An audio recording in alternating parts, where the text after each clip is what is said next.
I'm Bianca Moore, 28 years old. Last Mother's Day, my mother sent me a bill for $347,000. The subject line read, "The cost of raising a disappointment." She CC'd all 48 relatives in our family, every aunt, uncle, cousin, and in-law from California to Maine. She thought I would cry. She thought I would apologize. She thought I would shrink into myself like I always did. But this time, I replied with a single photo. By the next morning, 47 of them had blocked her. The 48th, my grandmother, didn't block her. She did something far worse. Before I tell you what that photo was and what my grandmother did, please take a moment to like and subscribe, but only if you genuinely enjoy this story. Drop a comment and let me know where you're watching from and what time it is there. Now let me start from the beginning. I work as a financial analyst at a mid-sized accounting firm in Boston. Numbers make sense to me. They don't lie. They don't play favorites. They don't tell you one thing and mean another. People, on the other hand, especially my family, are a different story. My apartment is small, 600 square feet in Somerville. Nothing fancy. But it's mine. I've paid the rent myself since I was 22. No help from anyone. My sister Vicky, 3 years older, just bought a 4-bedroom colonial in Wellesley. Our parents gifted her the down payment, $80,000, wrapped in a bow of, "We're so proud of you." I found out about it through her Instagram post. When I graduated college, I got a text from Mom. "Congratulations." 3 weeks late. No exclamation point. When Vicky made junior partner at her law firm, they threw her a party. Catered. Champagne. The whole family flew in. I don't say this to complain. I stopped expecting anything different a long time ago. You learn to measure your worth in things you can control, your work, your savings account, the peace of your own space. Marcus, my boyfriend of 2 years, asks me sometimes why I still go to family gatherings, why I still pick up when my mother calls, why I let her comments slide off me like water. I never have a good answer. Maybe part of me kept hoping. Maybe part of me thought if I just tried harder, stayed quieter, caused less trouble, she'd finally look at me the way she looks at Vicky. Working in finance taught me one important lesson. Numbers don't lie. People do. I just didn't know how much my mother had been lying until last year. The pattern started long before I could name it. My college graduation, 2019. I walked across the stage at Boston University, magna cum laude, finance degree in hand. I searched the crowd for my family. Dad was there, smiling, waving. The seat next to him was empty. Mom had gotten sick that morning. A migraine, she said. Too severe to make the 2-hour drive. 1 week later, she flew to New York for Vicky's firm award ceremony, posted 12 photos on Facebook. So proud of my brilliant lawyer daughter. I liked the post. That's what you do. Growing up, Vicky was our future attorney. I was the difficult one.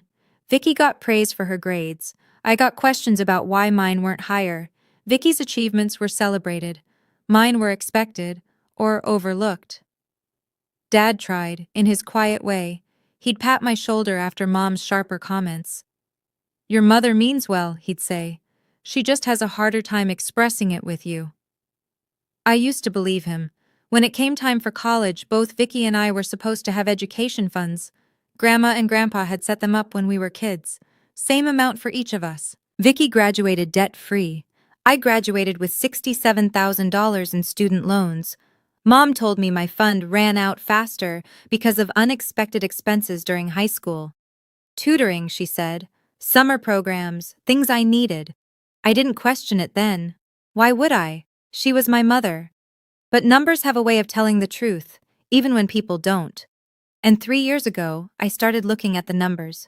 2 weeks before Mother's Day, Mom announced her plan. A family reunion. Not just our immediate family, everyone. All the aunts and uncles, all the cousins, their spouses and kids. 48 people total, gathering at Grandma Eleanor's farmhouse in Connecticut. "It's been too long since we've all been together," Mom said in the family group chat. "Let's make this Mother's Day special." I stared at my phone for a long time. Marcus was making dinner when I told him. He paused, spatula in hand. "You don't have to go," he said. "She's my mother." "That doesn't mean—" "I know." I took the phone from his hand, set it aside. "I know." The next day, Vicky called, sweet as sugar. "Hey, so you're coming early to help set up, right? Like usual?" "Like usual." Meaning, I arrive at dawn to cook and clean while she shows up at noon with an expensive bottle of wine and a designer dress. "Sure," I said, "like usual." After we hung up, I sat at my laptop. There's a folder I keep buried 3 levels deep. I named it Insurance. Just a word, just a precaution. I hadn't opened it in months. That night, I opened it. 3 files inside, a screenshot, a PDF, a spreadsheet. I'd been collecting these for 3 years, ever since I stumbled across something I wasn't supposed to see. I told myself I was keeping them just in case, that I'd probably never use them. I closed the laptop and went to bed. But I couldn't sleep. Something about the way Mom announced this gathering, the size of it, the timing, the way she'd insisted everyone attend, felt like the setup to something. I just didn't know I was the punchline. Mother's Day morning. I arrived at Grandma Eleanor's farmhouse at 7. The sun was barely up. Dew clung to the grass. The old white colonial looked the same as it always had. Wraparound porch, blue shutters, the kind of house that holds generations of memories. Not all of them good. I spent the next 4 hours cooking, cleaning, arranging flowers, setting the long table in the dining room with the good china. 48 place settings, 48 cloth napkins, 48 chances for something to go wrong. Vicky arrived at 11:30. She swept in wearing a cream silk dress, carrying a bouquet of peonies that probably cost more than my monthly grocery budget. She kissed Mom on both cheeks. She complimented the decorations, the ones I'd put up. "Everything looks perfect," she said to Mom. "You outdid yourself." Mom smiled. I had a little help. She didn't look at me when she said it. By noon, the house was full. Aunts and uncles I saw once a year, cousins I barely knew, their kids running through the hallways, noise and laughter, and the smell of the roast I'd been preparing since dawn. Mom moved through the crowd like a queen, accepting hugs, accepting compliments, accepting the spotlight. I stayed near the kitchen. During the family photo, Mom positioned everyone on the porch steps. She placed Vicky right beside her. When I stepped forward, she glanced at me. "Bianca, honey, stand in the back. You're taller. You'll block everyone." I stood in the back. That's when Grandma Eleanor appeared beside me. She squeezed my elbow. Her grip was firm for a 78-year-old woman. "Whatever happens today," she said quietly, "hold your ground. You hear me?" I didn't understand. Not yet. The toast began after lunch. Uncle Robert went first, raising his glass to the heart of our family. Aunt Patricia followed with tears in her eyes about sisterhood. Cousin after cousin stood up, praising mothers, praising Mom specifically, praising the woman who sacrificed everything. I stayed quiet. I'd learned long ago that my voice wasn't wanted in these moments. Then Mom stood up. She smoothed her lavender dress. She picked up her wine glass. The room fell silent with practiced reverence. "Thank you all for being here," she began. Her voice carried that warm, practiced tone, the one she used for audiences. Being a mother is the most rewarding job in the world, but also the hardest. Murmurs of agreement rippled through the room. "I've been blessed with 2 daughters, 2 very different daughters." She paused, letting the weight of the words settle. "One who has made me proud every single day, and one who has tested me." Eyes shifted toward me. I felt them like heat. "I've thought long and hard about how to express what motherhood really means, the sacrifices we make, the costs we bear." She reached into her pocket and pulled out her phone. "So, I've prepared something special. A gift, you might say, for all of you, and for one daughter in particular." Her thumb moved across the screen. Around the room, phones began to buzz. Ding after ding after ding. 48 notifications in rapid succession. I want everyone to see exactly what it cost, Mom said, her eyes finding mine, to raise a disappointment. The room went still, and in that silence, I understood what Grandma Eleanor had tried to warn me about. This wasn't a family reunion. This was an execution. 48 phones lit up simultaneously. I watched hands reach for devices, watched faces bend toward screens, watched expressions shift from curiosity to discomfort to shock. The email subject line, the cost of raising a disappointment. The body, an itemized spreadsheet. 28 years of my existence reduced to line items. Hospital birth costs, $12,400. Diapers, first 2 years, $2,800. Childhood clothing, $15,600. Braces, $8,000. Summer camps, $4,500. First car, $12,000. College room and board, $48,000. Cell phone bills, $8,400. On and on it went. $347,000. Mom read selections aloud, her voice carrying across the silent room. Orthodontia, $8,000. Does she ever say thank you? Birthday parties, $1,200 over 18 years. Did she ever appreciate a single one? Someone laughed nervously. Someone else shifted in their chair. I stood frozen by the kitchen doorway, 48 pairs of eyes on me. Some pitying, some entertained, some looking away in discomfort. This is what a thankless child costs, Mom continued. This is what disappointment looks like in dollars and cents. She'd framed a printed copy, literally framed it, in a gilded frame that matched Grandma's decor. She walked to the mantel and hung it above the fireplace, right next to the family portrait. A reminder, she said, turning back to face me. For all of us. The room waited. For me to cry, to apologize, to shrink. I'd done it before. Every family gathering, every holiday, every phone call, I'd swallowed the humiliation and smiled through it. My hands should have been shaking. They weren't. Because buried in my phone was a folder named Insurance, and Mom had just given me permission to open it. For 10 seconds, I didn't move. I let the silence stretch. Let Mom bask in what she thought was victory. Let the room hold its collective breath, waiting for the familiar script. Bianca apologizes. Bianca cries. Bianca makes everyone uncomfortable, and Mom gets to play the long-suffering mother. I'd played that role for 28 years. Not today. My mind flashed through memories. Every Christmas where my gifts were afterthoughts. Every report card that earned criticism instead of praise.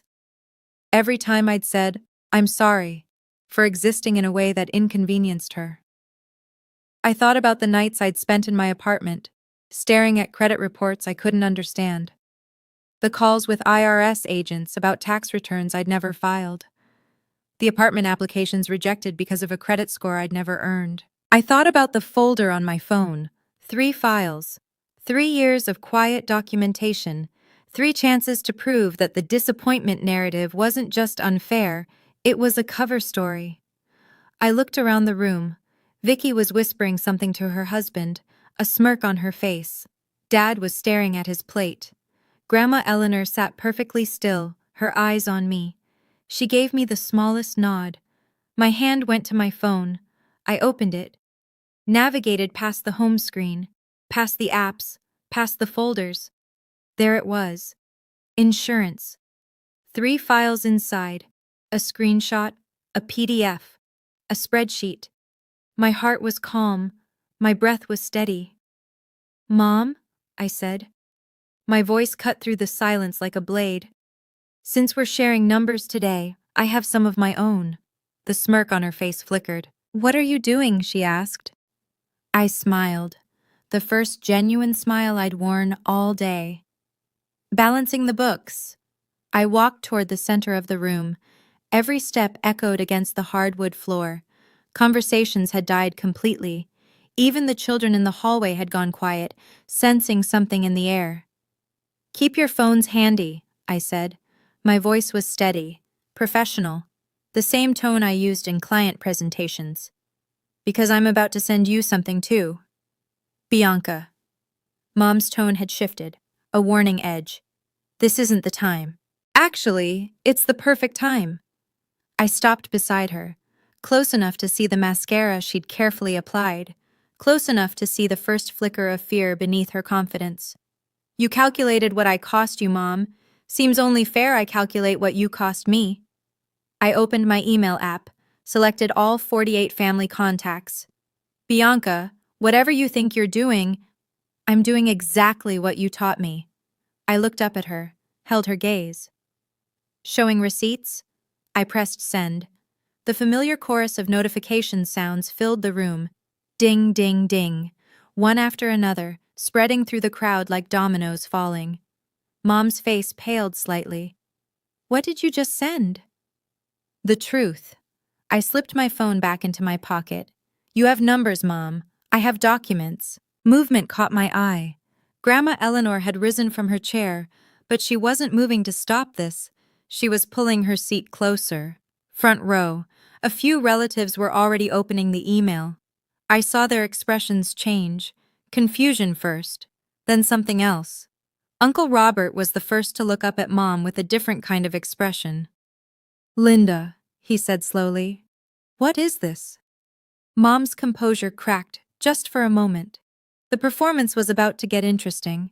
Now, before I show you exactly what was in that email, I have to ask, how many of you have a folder like mine?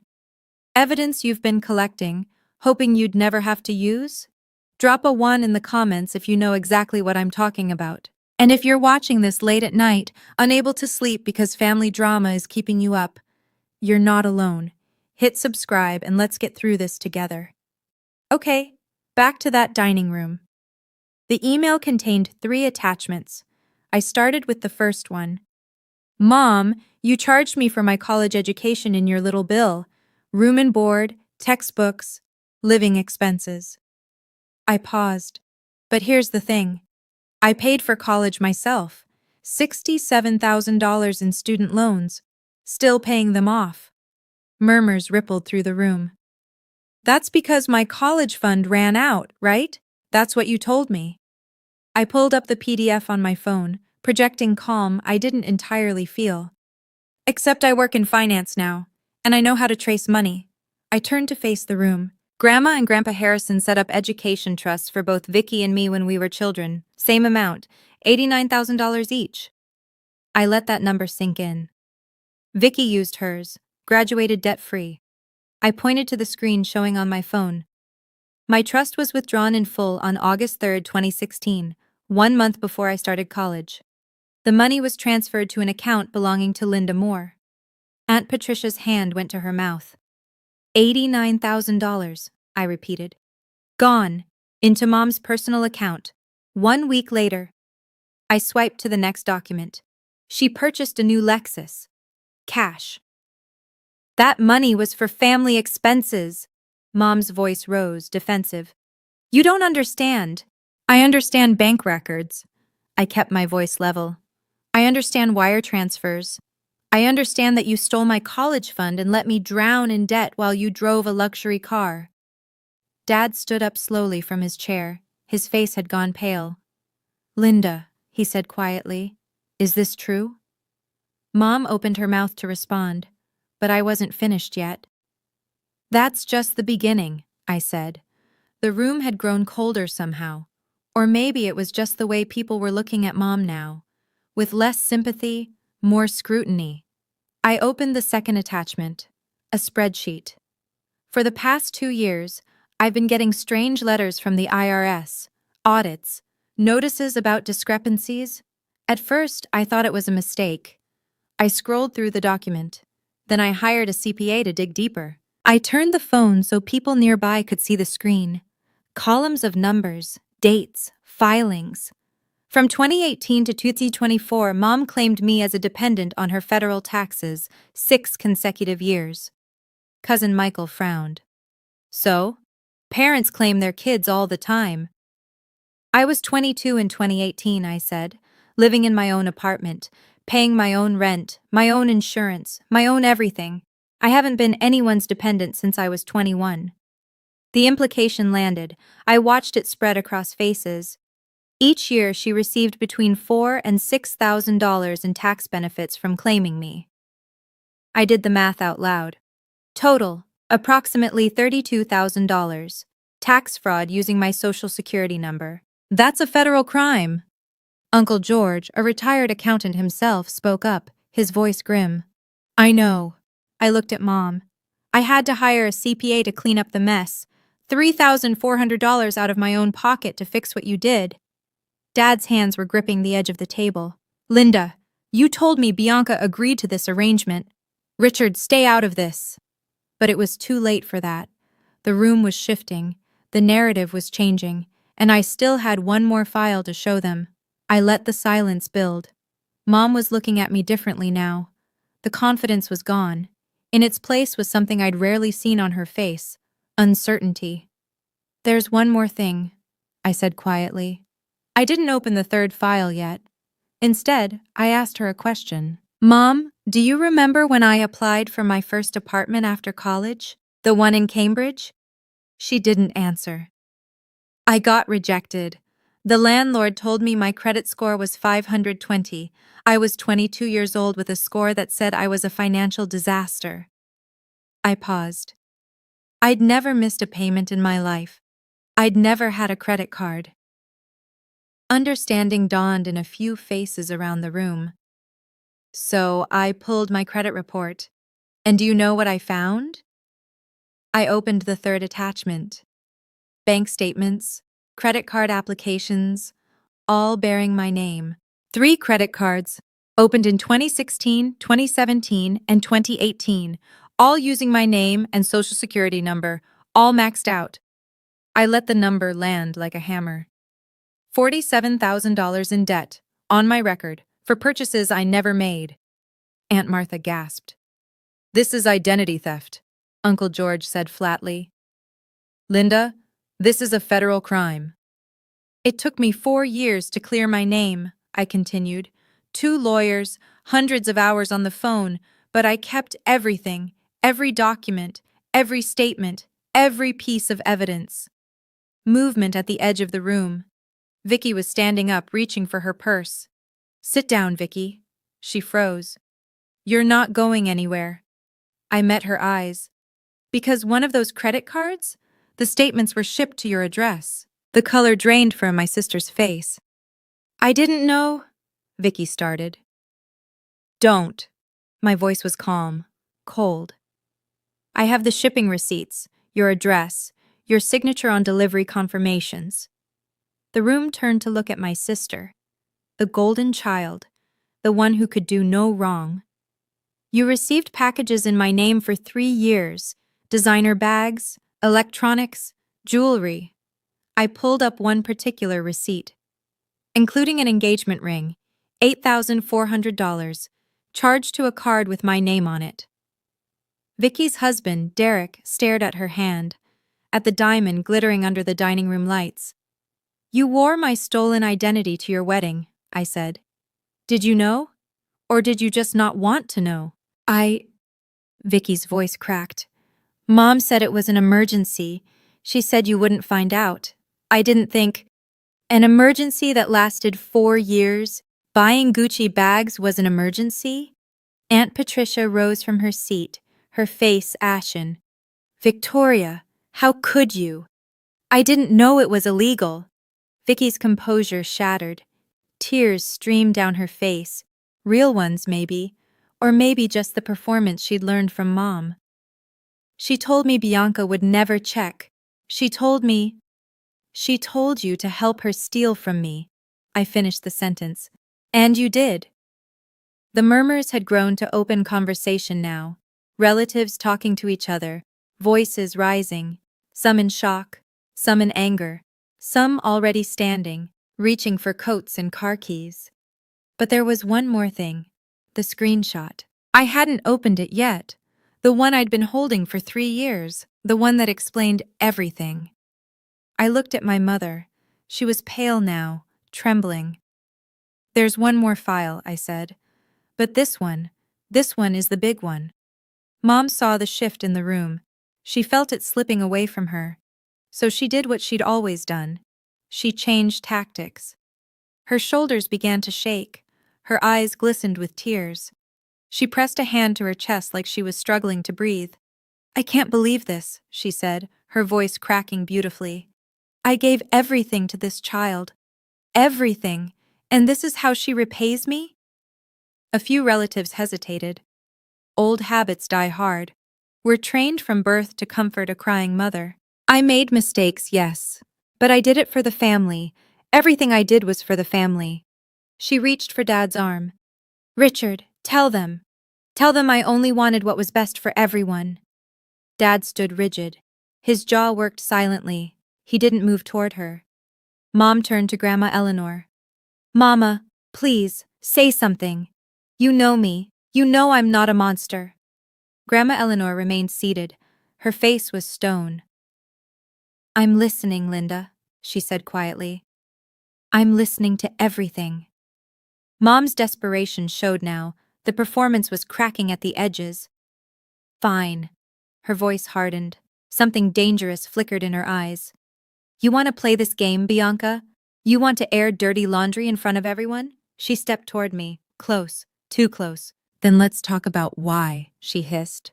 "Let's talk about why I've treated you differently your whole life. There are things you don't know. Things I've protected you from. A warning. A threat. There are things about you, little girl, that would change everything." She thought she still had leverage. She thought her secret was bigger than mine. She was wrong. "You're right, Mom," I said. "There is something I don't know, or didn't know, until 3 years ago." Mom's eyes widened slightly, just a fraction. "What are you talking about?" 3 years ago, I was at Vicky's apartment. She left her phone on the kitchen counter while she went to take a call. A message came through. I kept my voice even. "From you." The color was draining from Mom's face now. "I wasn't going to read it, but your name was there and the preview showed something I couldn't ignore." "Bianca?" Her voice was a warning. "So I took a screenshot." "Don't." "And I've had it for 3 years." I pulled up my phone. 3 years of you humiliating me at every holiday, every birthday, every family gathering. 3 years of swallowing your insults and saying nothing. Mom's composure finally cracked.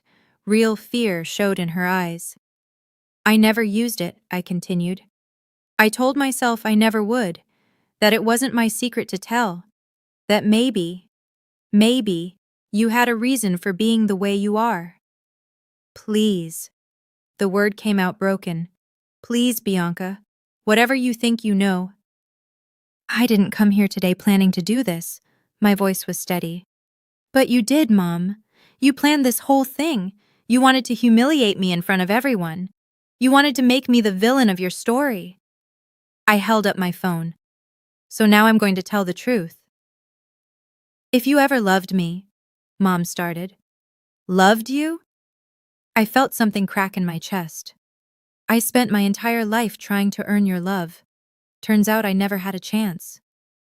I opened the email app, selected all 48 contacts, attached the screenshot. My thumb hovered over send. "This is why," I said quietly. "This is why you've hated me since the day I was born." I pressed send. The notifications erupted. 48 phones, 48 dings, one after another, a cascade of digital alerts that filled the silent room like gunfire. Mom lunged toward me. "Delete it! Make them delete it!" Her voice was ragged, desperate. Uncle Robert caught her arm. "Linda, stop!" But everyone was already looking, already reading. I watched their faces as the screenshot loaded on their screens. Confusion first, then the slow dawning of comprehension, then shock. Aunt Patricia's hand flew to her mouth. Uncle George sat down heavily. Cousin Michael dropped his phone entirely. The screenshot was a text message from Linda Moore to Victoria Moore, dated July 15th, 2023. It read, "This one isn't Richard's biological child. Don't tell anyone. If he finds out, he'll divorce me and I'll lose everything." The room went absolutely still. Then Dad spoke. "Linda?" His voice was barely a whisper. "What is this?" Mom was shaking, all the color gone from her face. "It's not. I can explain. That's not what it. Is it true?" The question hung in the air. 28 years of marriage. 28 years of loving a daughter who might not be his. Mom couldn't speak. It was Vicky, ironic, traitorous Vicky, who confirmed it. "It's real," she said quietly. Her voice was hollow. "She sent it to me 3 years ago. Made me promise never to say anything." Dad made a sound. A wounded animal sound. He turned and walked toward the door. "Richard." Mom reached for him. He didn't look back. The front door opened, closed.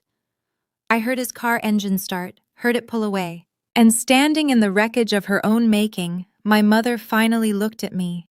Not with anger, with something worse. Fear. The silence that followed was unlike anything I'd ever experienced. 47 people processed the same information simultaneously. 28 years of family history, rewritten in a single text message. I wasn't Richard Moore's biological daughter. The man who'd taught me to ride a bike. Who'd helped me with math homework. Who'd walked me to school on my first day. He wasn't my biological father. And my mother had known all along. Suddenly, everything made sense. The differential treatment, the constant criticism, the way she looked at me, like I was a reminder of something she wanted to forget. I wasn't a disappointment, I was evidence. "You spent 28 years punishing me," I said quietly. "Not because I wasn't good enough, because every time you looked at me, you saw your own mistake." Mom's mouth opened, closed, opened again. "I was 17, she finally said. 17 and stupid. It was one time. I don't care about what happened 29 years ago." My voice was steady. "I care about what happened every day after. Every insult, every comparison to Vicky, every time you made me feel worthless." Grandma Eleanor rose from her chair. She moved slowly toward Mom. For a moment, I thought she was going to comfort her daughter. Instead, she stopped 3 feet away and looked at her with an expression I'd never seen before. Disgust.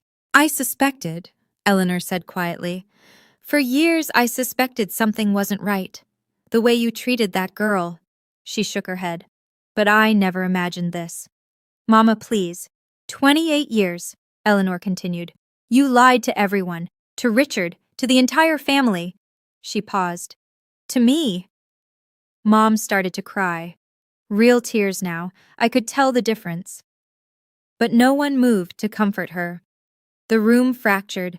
People began moving all at once. Voices overlapped. Shocked whispers, angry questions, the scrape of chairs being pushed back. "I can't believe this. 28 years of lying. Poor Richard, God, poor Richard." Aunt Patricia grabbed her purse and headed for the door without a word. Uncle George followed, shaking his head. Cousin Beth was already on her phone, probably calling someone who hadn't made it to the reunion. Those who stayed looked at Mom differently now, not with the deference she'd cultivated for decades, with something closer to revulsion. "Everything I did for this family," Mom screamed. Her composure was completely gone. Mascara ran down her cheeks in black rivers. "I kept us together. I protected everyone from the truth." "You protected yourself," Aunt Martha corrected quietly. "That's all you ever did, Linda." Around the room, phones were buzzing. The exodus had begun in the family group chat, too. I caught glimpses over shoulders. People leaving the conversation, blocking contacts, typing furious messages. Mom lunged for my phone. "Delete it! Make everyone delete it!" Uncle Robert and Derek held her back. I stood motionless in the center of it all, watching 28 years of carefully constructed lies collapse in real time. Then I felt a hand on my shoulder. Gentle, warm. Grandma Eleanor. "Come with me," she said softly.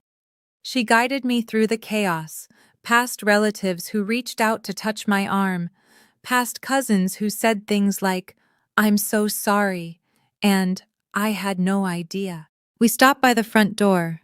Through the glass, I could see the driveway was emptying, cars pulling out one after another. "You're still my granddaughter," Eleanor said firmly. "Blood or no blood, that doesn't change." I believed her. I found Dad in the parking lot. His car was still there, engine running. He hadn't made it past the end of the driveway. Through the windshield, I could see him sitting motionless, both hands on the steering wheel, staring at nothing. I knocked on the passenger window. He didn't respond at first. Then slowly, like waking from a dream, he reached over and unlocked the door.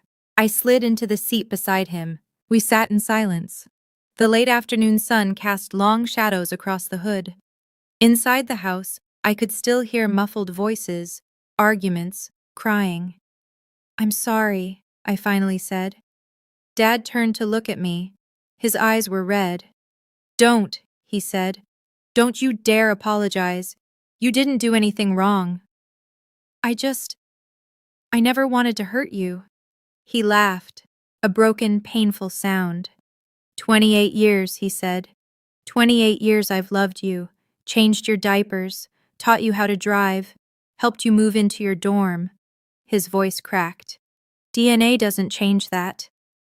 I felt tears prick my eyes, the first ones all day. "You're still my dad, and you're still my daughter." He reached over and squeezed my hand. "That's the only thing I'm sure of right now. Whatever else happens, that doesn't change." We sat there for a long moment, father and daughter, bound by something stronger than biology. "I need to go," he finally said. I can't be in that house right now. I can't look at her." "I know." He pulled me into a hug, awkward over the center console, but fierce. "You were braver than me today," he said into my hair. "You were braver than I've ever been."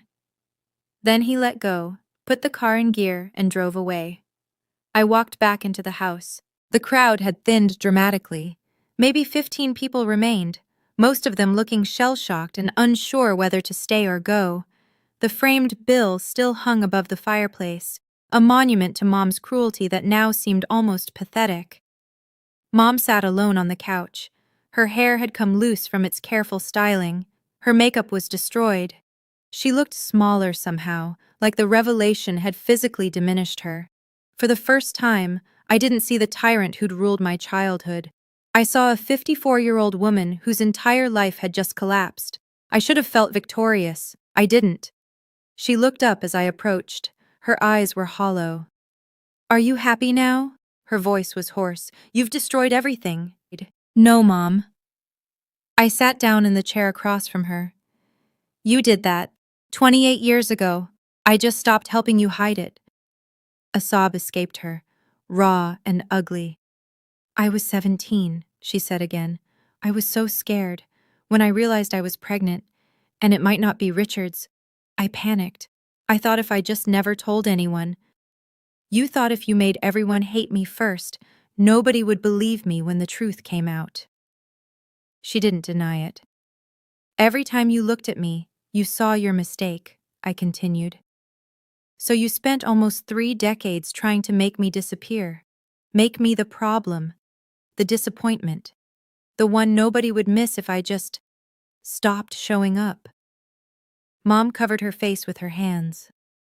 "I didn't know how else to protect myself," she whispered. "By destroying me?" She had no answer to that. Nobody ever does. I didn't raise my voice. I didn't need to. "I want you to understand something," I said quietly. "I didn't do this to destroy you. I did it because I needed the truth. 48 people needed to know I'm not the disappointment you made me out to be." Mom looked up. Mascara streaked, broken. "Dad needed to know why you treated me the way you did. And you," I paused. "You needed to know that I've had this evidence for 3 years."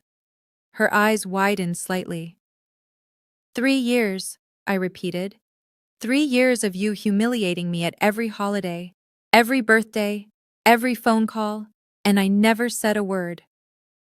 I leaned forward. "I only used it today because you forced my hand, in front of everyone, with your little bill." The irony wasn't lost on her. I could see it register.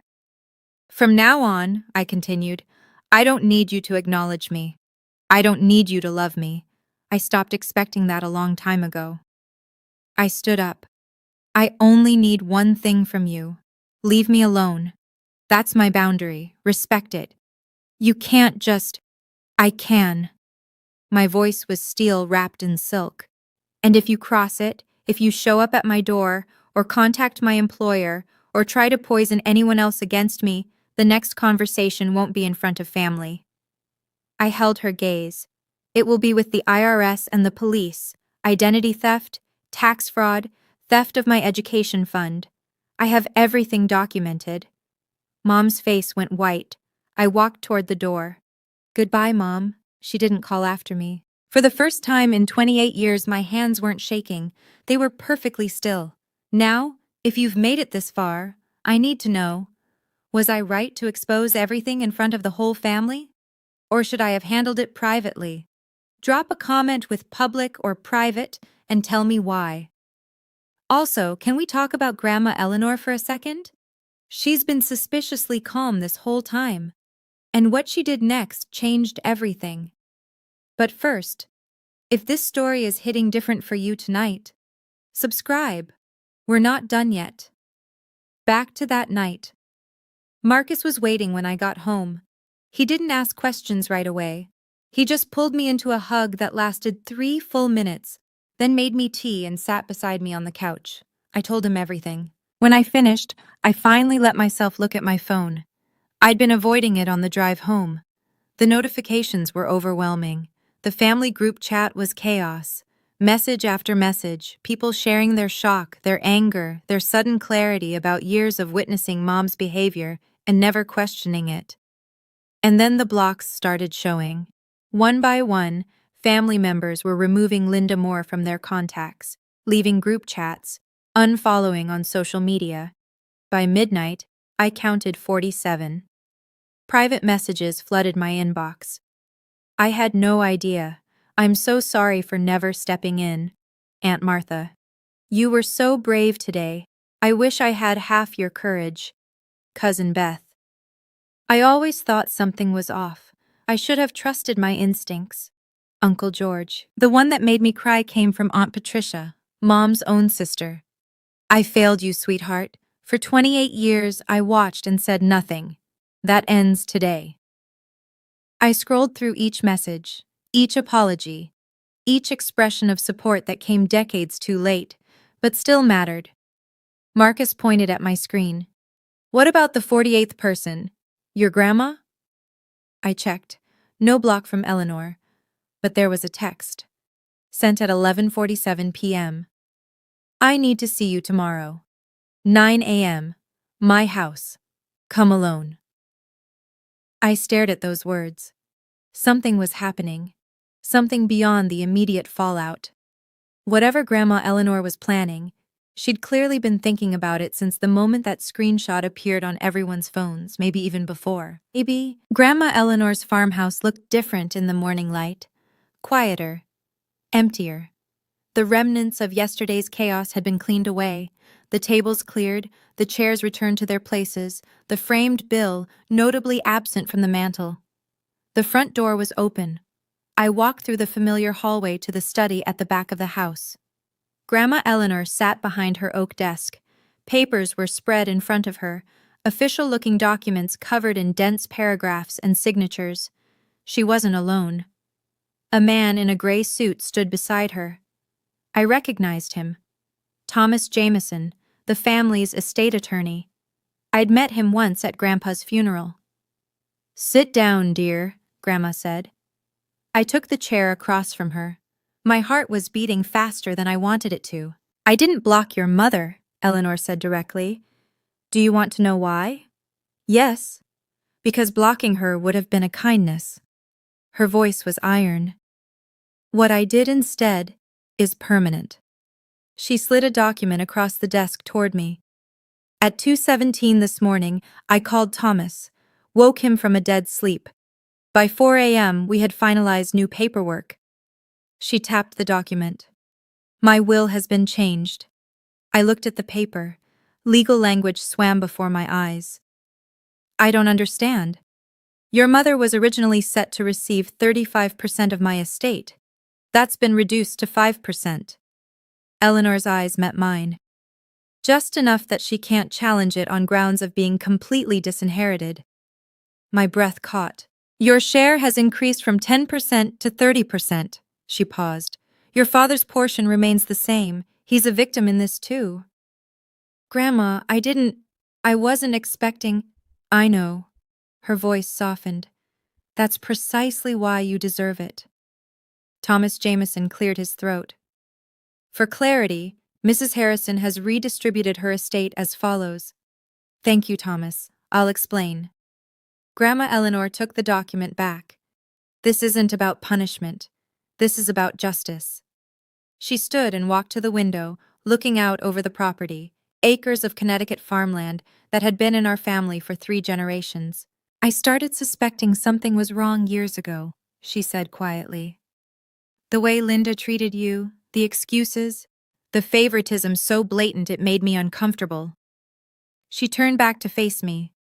When your grandfather was alive, we tried to intervene. We set up that education trust specifically because we worried Linda would manage things poorly. Her expression darkened. We never imagined she'd steal from her own child. You couldn't have known. I should have looked harder. Eleanor's voice cracked just slightly. I should have asked more questions. When you graduated with all that debt, I offered to help, but Linda told me you refused, said you wanted to prove you could do it yourself. My jaw tightened. Another lie, another manipulation. I believed her. Eleanor shook her head. I won't make that mistake again. She reached into her desk drawer and pulled out an envelope, cream-colored, thick. My name was written on it in her careful handwriting. This is the graduation gift I tried to give you 6 years ago. Linda intercepted it, told me you didn't want it. I opened the envelope. Inside was a check for $50,000, dated 2020, and beneath it, a handwritten letter. To my granddaughter Bianca, may your future be brighter than anyone expects. You've always been special. Don't let anyone tell you otherwise. Love, Grandma Eleanor. The tears came before I could stop them. I was walking to my car when Vicky appeared. She must have been waiting outside, watching for me to leave. Her face was puffy from crying. No makeup, hair pulled back in a messy ponytail. She looked more human than I'd seen her in years. Bianca, wait. I stopped but didn't turn around. Please, she said. Just 2 minutes. I turned, waited. Vicky took a shaky breath. I know I don't deserve anything from you. I know that. You're right. You don't. But I need you to understand. She struggled with the words. I didn't know about the credit cards. Not at first. When I found out, I should have said something. I should have stopped it. But you didn't. No. Her voice broke. I was scared. I was so scared of becoming you. Of having Mom turn on me the way she turned on you. I felt something shift in my chest. Not forgiveness, not yet. But recognition. So you helped her hurt me, I said. To protect yourself. Yes. Vicky wiped her eyes. I'm not asking you to forgive me. I just wanted you to know. I understand now. Why you did what you did. And I'm sorry. For all of it. We stood there, 2 sisters on opposite sides of a divide that might never fully close. I can't forgive you right now, I said finally. Maybe not ever, but I understand why you did it. Fear makes people do terrible things. I paused. Look at Mom. Vicky nodded. If you ever want to talk, I'm here. I need time. I know. We didn't hug, didn't make promises, just nodded at each other and walked to our separate cars. It wasn't closure, but it was honest. That was more than we'd ever had before. A week later, the full picture emerged. Aunt Patricia called me with updates. She'd become my unofficial liaison to the family chaos I'd left behind. Your mother found out about the will, Patricia said. Thomas Jameson sent her the notification. How did she take it? A pause. She called your grandmother screaming, threatened to sue, threatened to contest, said Eleanor was senile and being manipulated. And what did Grandma say? One sentence. Then she hung up. What was the sentence? Patricia's voice held something like admiration. You made your choices for 28 years. I've made mine. I let that sink in. What about Dad? I asked. Moved out. He's staying with his brother in Hartford. The divorce papers have already been filed. 30 years of marriage, undone in a week. And Mom? Alone, Patricia sighed. She calls everyone, asking for support, asking people to reach out to Eleanor on her behalf. Nobody answers. I should have felt triumph. I didn't. Do you feel guilty? Marcus asked me that night after I relayed the conversation. I thought about it, really considered the question. No, I said finally. But I don't feel victorious either. I just feel done. Marcus waited. It's like a wound that's been infected for years, I continued. What happened yesterday was the surgery. It hurts. It's ugly. But now it can actually heal. He pulled me close. Is it over? I thought about the check from Grandma Eleanor deposited in my account, the messages of support from relatives I barely knew, the silence from the woman who gave birth to me. The explosion is over, I said. Now comes the part where we see what's left standing. Turns out, more than I expected. 2 months after Mother's Day. Life found a new rhythm. My credit score, cleared of Mom's fraudulent cards, climbed to 748. My student loans dropped to $23,000. I'd made a significant payment with Grandma Eleanor's gift. Not to erase the debt entirely, but to prove to myself I could handle it. Marcus and I moved in together. A new apartment in Cambridge, 1 bedroom bigger than my old place, a kitchen with actual counter space. We picked it out together, no one else's opinion asked or required. Dad came to see it on moving day. He brought a houseplant and a bottle of wine. His eyes were tired, but there was something lighter in them. How are you?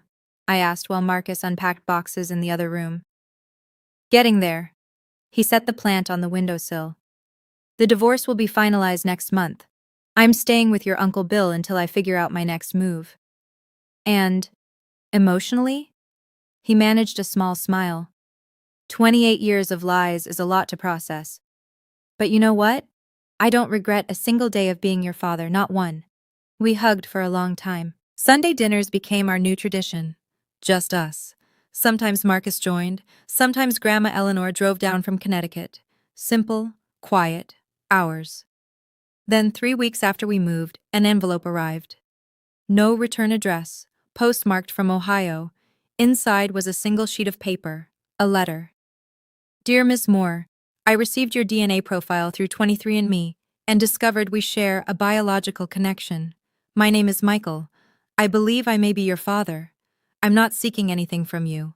I just thought you should know I exist. If you ever want to talk, I'm here. A phone number was printed at the bottom. I stared at the letter for 3 days before showing it to Marcus. What are you thinking? He asked. I don't know. I've spent 28 years with one father. Now there might be 2. Michael's letter was careful, respectful. He wasn't demanding a relationship or inserting himself into my life. He was simply making himself known. According to the brief details he'd shared, he and my mother had been co-workers nearly 30 years ago, a brief relationship. She broke it off suddenly, and he never knew why. He'd moved to Ohio, built a life, had other children. When a relative mentioned the family scandal that had spread through social media whispers and gossip, he'd taken a DNA test. The match was conclusive. He's not asking to be your father, Marcus said carefully. Richard is your dad. This guy knows that. I know. But what if I want to know him someday? Not now, but eventually. Marcus took my hand. You spent 28 years having other people define your identity. Your mother decided who you were supposed to be. Your family believed her. He squeezed gently. This is your choice. Nobody else's.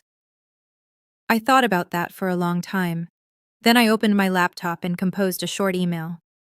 Dear Michael, I received your letter. Thank you for reaching out with such respect. I'm not ready to meet or talk yet. I need time to process everything, but I wanted you to know that I appreciate you not pushing. I'll reach out when and if I'm ready. For now, thank you for letting me know you exist. I hit send. Then I closed the laptop and made dinner. Some answers can wait. I'd already found the ones that mattered most. She showed up on a Tuesday. I was leaving my office building when I saw her standing by the entrance, thinner than I remembered. Older. The designer clothes replaced by something simpler. Bianca. I stopped walking. I've been trying to reach you, she said. You blocked my number. My emails bounce back. That's intentional. I know, She took a step forward. I've been thinking, a lot, about everything. And I wanted to say, stop. She froze. You don't get to do this, I said calmly. You don't get to show up at my workplace and pretend we're having a reconciliation moment. That's not how boundaries work. I'm your mother. You're the woman who stole from me, lied about me, and psychologically abused me for 28 years because you couldn't face your own guilt. I kept my voice even. We're not having coffee and talking things through. We're not family therapy. We're nothing. You can't just cut me out forever. I'm not cutting you out forever. I'm cutting you out until you learn that my no means no. I held her gaze. That might be forever. That's your choice now, not mine. Her face crumpled. For a moment, I saw the 17-year-old girl who'd made a mistake and spent decades trying to bury it. But sympathy and boundaries aren't mutually exclusive. Goodbye, Mom. I walked past her to my car. She didn't follow. As I pulled out of the parking lot, I caught a glimpse of her in the rearview mirror, still standing there, watching me go. My hands were steady on the steering wheel. For the first time in my life, they weren't shaking. That's what freedom feels like. If you're listening to this story and seeing yourself in it, I want to tell you something. You are not what they call you. You're not the disappointment. You're not the difficult one. You're not the problem child, or the black sheep, or whatever label the people who should love you chose to stick on you instead of examining their own failures. Sometimes the people closest to us are the ones who hurt us the most.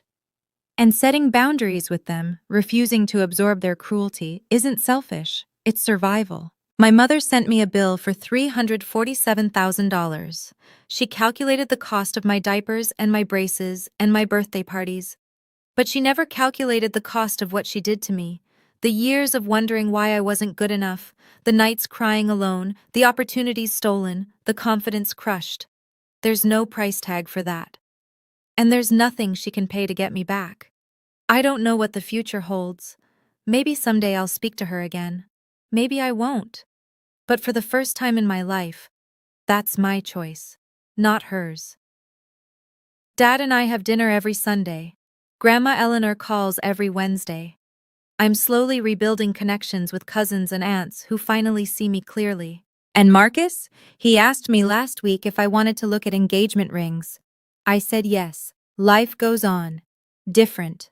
Better. Mine. So if you're out there, trapped in your own version of this story, know that there's another side. Know that truth has power. Know that boundaries are bridges to freedom. You are worth more than the people who failed to love you. I'm Bianca Moore, and my bill is paid in full. Thank you for staying with me through this story. If any part of it resonated with you, if you've ever felt like the disappointment in your own family, drop a comment. Tell me your story. Sometimes just saying "me too" is enough. And if you want more stories like this, about family drama, about justice, about finding your voice, check out the videos in the description.